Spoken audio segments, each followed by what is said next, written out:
हमनी के संस्कृति, हमनी के संस्कार सदा रहे हमनी के साथ। भारत के महान ग्रंथ और काव्य सब के संपूर्ण संकलन सब्सक्राइब करें तिलक।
बस बस, अब बस भी करें। हमके और लज्जित मत करें। क्षमा तो हमके मांगे के चाहिए कि हम अपन दुर्वचन से आपके कोमल हृदय के चोट पहुंचौली। हमसे बहुत बड़ भूल हो गई बा। हम अपने आप के त्रिलोक के सबसे बड़ शक्तिशाली बलशाली मनुष्य समझत रही कि आपके पूछ के गाजर मुरई के तरह उखाड़ के फेंक दे। बाकी हम अपन सगरे शक्ति सगरे बल लगा के भी आपके पूछ के हिला भी ना सकली। और आप कहत हई कि हमें पूछ के काट दी। अरे ये पूछ तो पूजनीय बा, जे बिना हिल ले आपन फटकार से हमार अहंकार के स्तंभ के रेत की दीवार के तरह गिरा दिलस, ओकर कण कण के छितरा के रख दिलस। हे कपिश्रेष्ठ, आप हमसे क्षमा मांगत हई। हम तो आपके आभारी हैं कि आप हमके सत्य के ज्ञान करा दीनी, हमार झूठा भ्रम के तोड़ दीनी।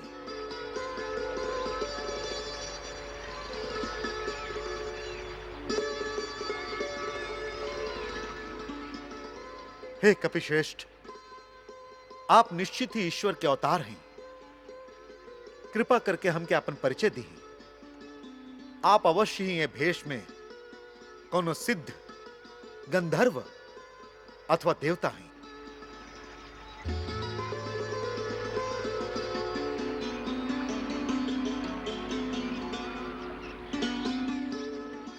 हे पांडुनंदन भीमसेन, हम वानर राज केसरी के क्षेत्र में वायु देवता से उत्पन्न वानर हनुमान हैं।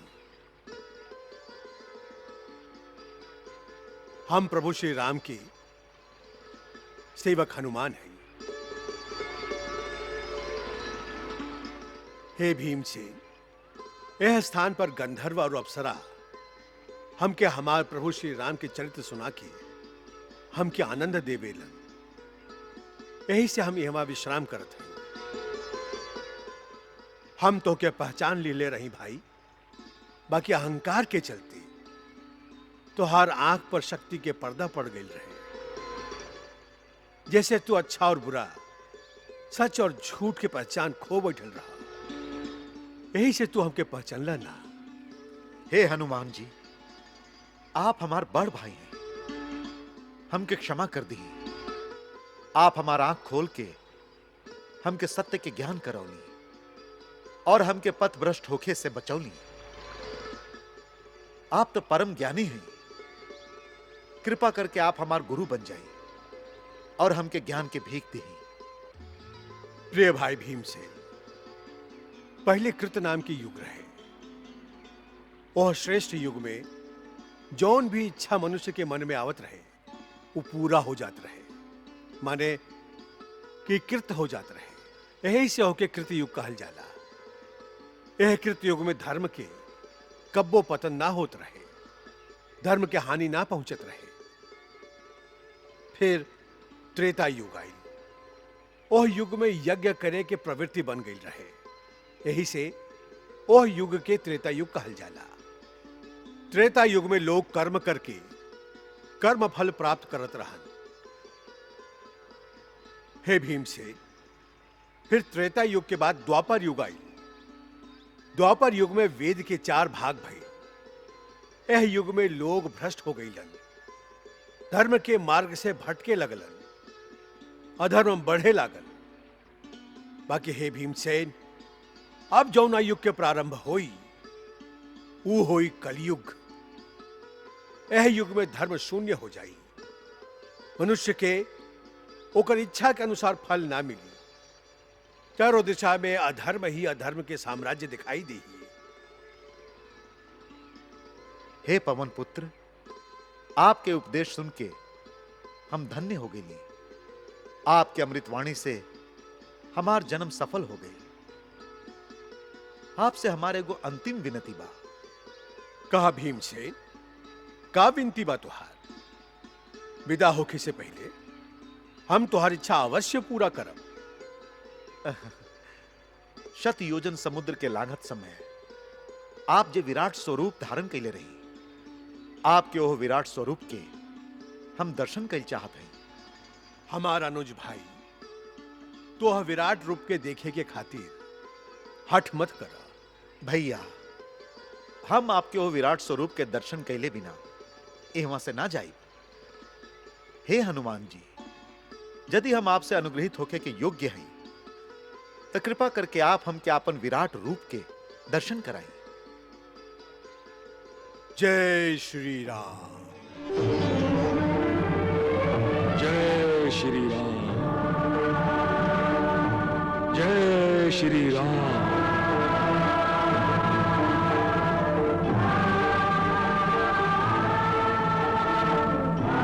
जय श्री राम।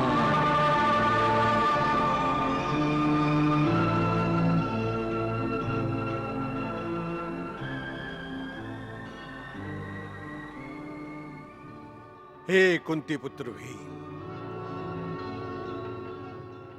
इहवा तक ही हमार तू विराट स्वरूप देख सकेला। यही से हम तो के इतने रूप दिखौली, बाकी हम ऐसे भी विराट रूप धारण कर सकेली। हम अपन इच्छा के अनुसार विराट रूप ले सकत हैं। हनुमान जी, हम धन्य हो गए। आप हमारी इच्छा पूर्ति खातिर आपन रौद्र रूप के हमके दर्शन करौली, ए खातिर बहुत धन्यवाद। बाकी अब आपन पहला रूप धारण कर ली, कहें कि हमरा में आपके सूर्य के समान तेजस्वी रूप के ज्यादा समय तक देखे की क्षमता नहीं थी। जय श्री राम। जय श्री राम।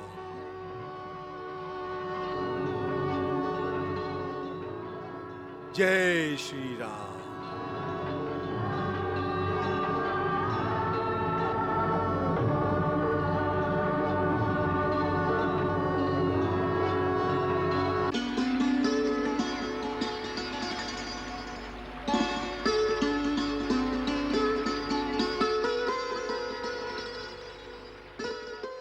हे भीम से तू हमारी यह स्थान की केहू के मत बतैया।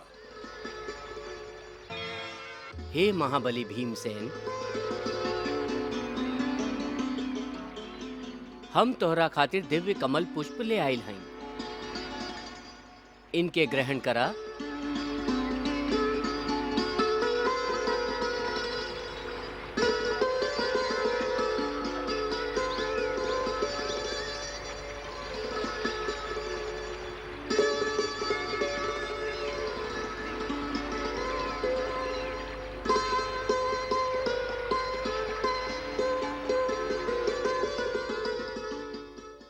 कहा भइल देवी, कहवा खो गई आप? देवी, हमार परम भक्त हनुमान के विराट स्वरूप के देख के आप भी भीमसेन की तरह मोहित हो गई? हाँ प्रभु, हनुमान के ई रौद्र रूप देख के आपके श्री राम अवतार के विशेष घटना याद आ गई। हनुमान के ई विराट स्वरूप धारण करत देख के ई लागल कि अद्भुत समर्थ रखे वाला हनुमान खातिर एह त्रिलोक में कुछ भी असंभव या असाध्य नहीं खे।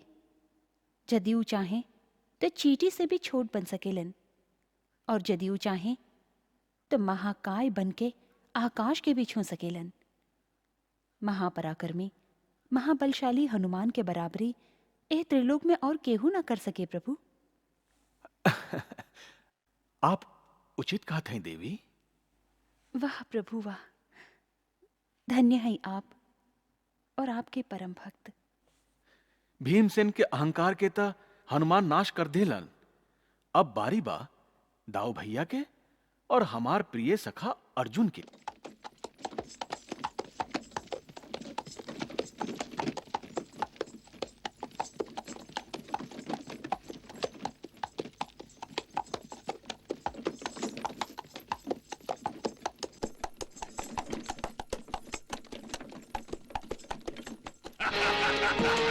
रुका सारथी।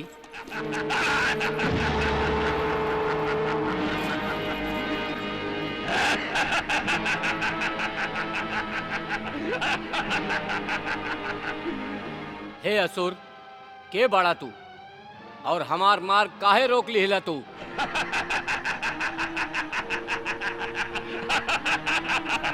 हम भयासुर हैं, भयासुर। बकासुर के भाई हैं भाई। तोहार भाई भीमसेन हमार भाई के वध कैले बाड़न। आज हम बकासुर के वध के प्रतिशोध ले, प्रतिशोध। भीमसेन हमार भाई के वध कैले बाड़न, हम होकर भाई के वध कर दे। आज तू हमरा हाथे मारल जइबा, मारल।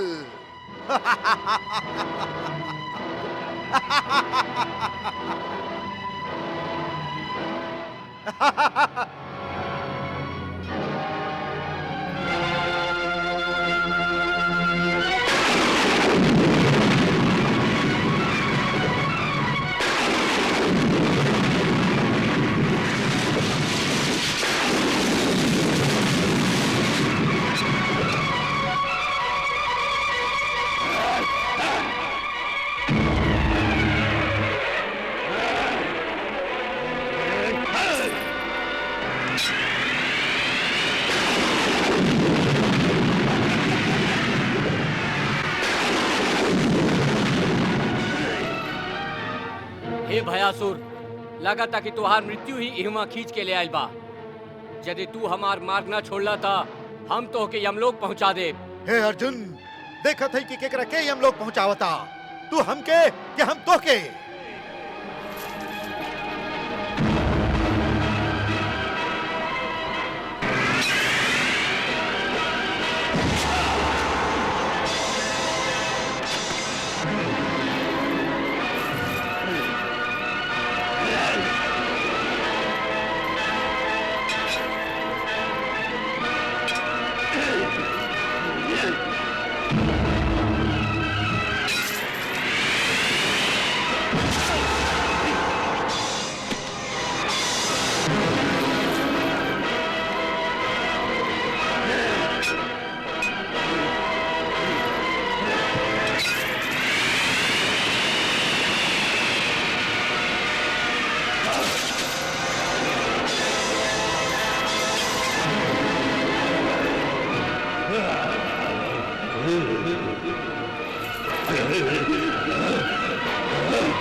चला सारथी।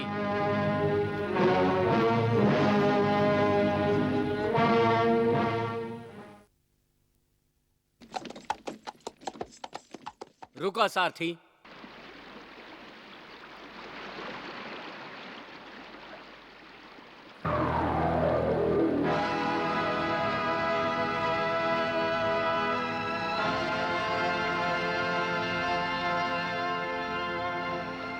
हे देवी, हम कुंती पुत्र और द्रोण शिष्य आपके आवाहन करत हई कि आप हमार मार्ग से हट जाएं। आपके जल हमार रास्ता में बाधा डाल रहल बा।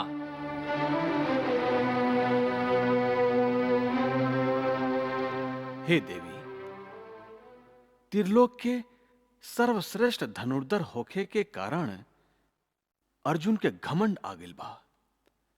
आपन धनुर्विद्या के अहंकार हो गेल बा उनका, और अहंकारी लोग केहू के विरोध सहन ना कर सकत देवी। ऊ देखा देवी, ऊ नदी युग युग से आपन मार्ग पर बहल जा रहल बाड़ी।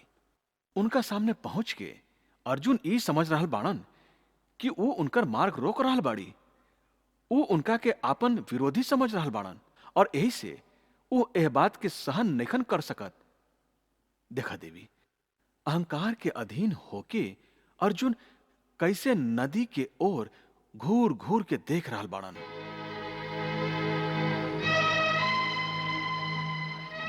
हे देवी, शायद आपके ये बात के ज्ञान नहीं खे कि हम त्रिलोक के सर्वश्रेष्ठ धनुर्धारी हई। हमरा या हमार धनुष से निकलल बाण के रास्ता में जे भी आवेला ऊ नष्ट हो जाला। यदि आप हमके मार्ग न दिली तो आपके भेदन करके मार्ग निर्माण करे के क्षमता हमार धनुर्विद्या में बा। हम खाली 3 बाण आकाश में छोड़ब। यदि ये 3 बाण के बीच आप हमार मार्ग से न हटली तो हमार चौथा बाण आपके भेदन करी।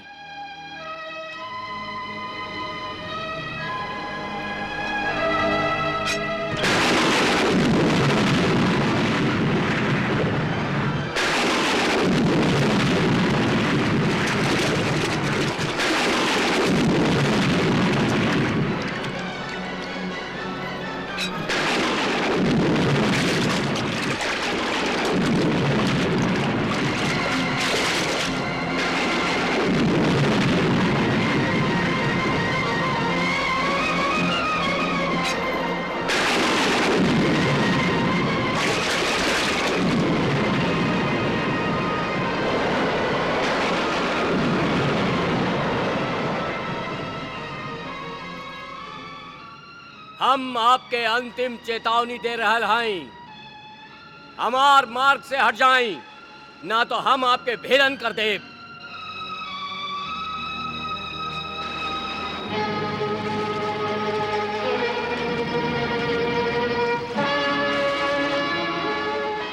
रुक जा कौन्तेय, रुक जा। यदि तू अस्त्र छोड़बा तो हम निर्जल हो जाई। देवी, जब आप निर्जल होखब तबे तो हमके जाए के मार्ग मिली। हम तो यह चाहत हई कि आपके जल सूख जाए। पार्थ, लेकिन ई तो सोचा कि हमरा जल में रहे वाला अनगिनत मछली और छोट पर प्राणी के का हुई। जल बिना उस सब निष्पाप प्राणी अकारण ही मर जाई हैं। का तू इहे चाहत बड़ा पार्थ? तोह के मार्ग देवे खातिर यदि हम आपन मार्ग बदल देली तो अनर्थ हो जाई, बाढ़ आ जाई, आसपास के सब नगर डूब जाई, नष्ट हो जाई। एकर माने ई भाई कि हम आपन मार्ग बदल दी? ना देवी, हम कुंती पुत्र अर्जुन हमेशा विजयी होत आइल हई। यदि हम पीछे हट गईली तो ई हमार पराजय होई, और हमके आपन हार स्वीकार नहीं खे। ऐसे आप हमके मार्ग दीही। तू तो त्रिलोक के सर्वश्रेष्ठ धनुर्धारी बाड़। तू का अपना विद्या से हमरा ऊपर बाण के एगो सेतु न बांध सकेला जेकरा पर चल के तू आगे जा सक?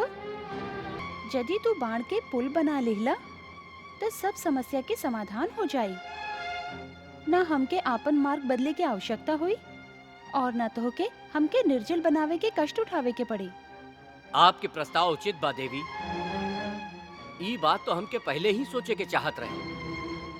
बाण के सेतु सच्चो अच्छा प्रस्ताव बा। वाह।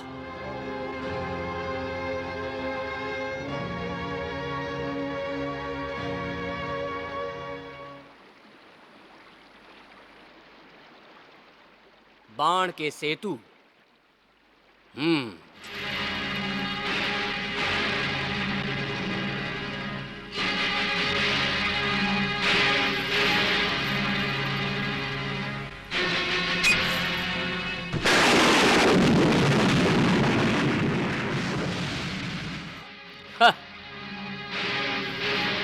चलो सारथी।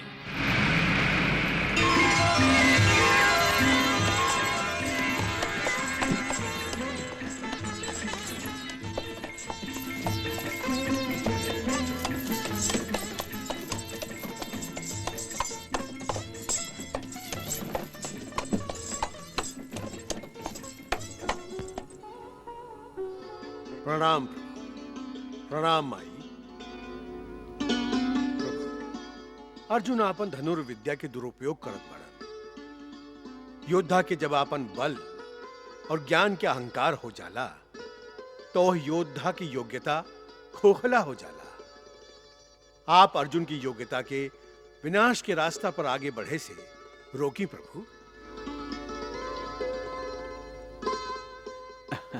हमार भक्त अर्जुन के हम ना तू रुकबा। अर्जुन के अहंकार हम ना बल्कि तू नष्ट करबा। यदि आपकी यह आज्ञा बा तो हम ओकर पालन करब प्रभु।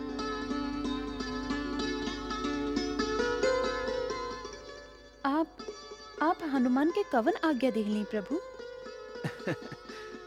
अर्जुन के अहंकार के नष्ट करे के।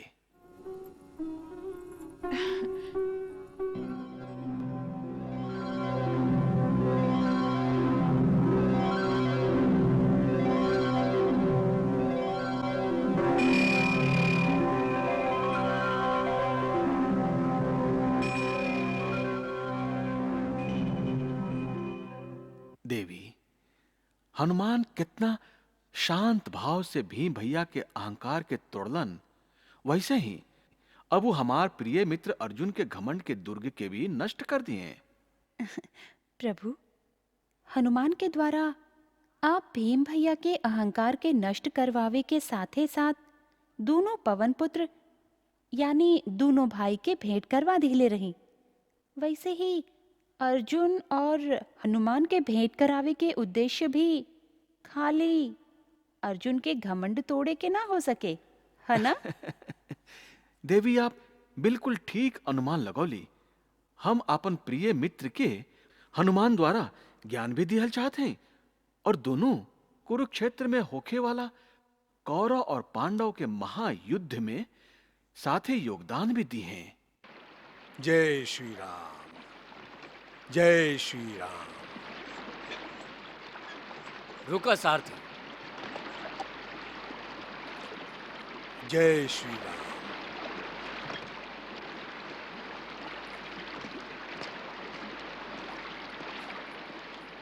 जय श्री राम। पत्थर के सेतु, पता ना लोग हमरा जैसन सर्वश्रेष्ठ धनुर्धारी के होते पत्थर के सेतु काहे बना देबेलन। यदि वो हमरा से याचना करस तो हम उनका खातिर जहां आवश्यकता होई आपन बाण के सेतु बना दे। जय श्री राम।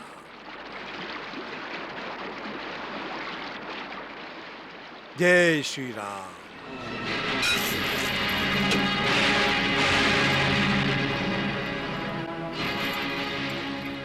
जय श्री राम। कृष्णा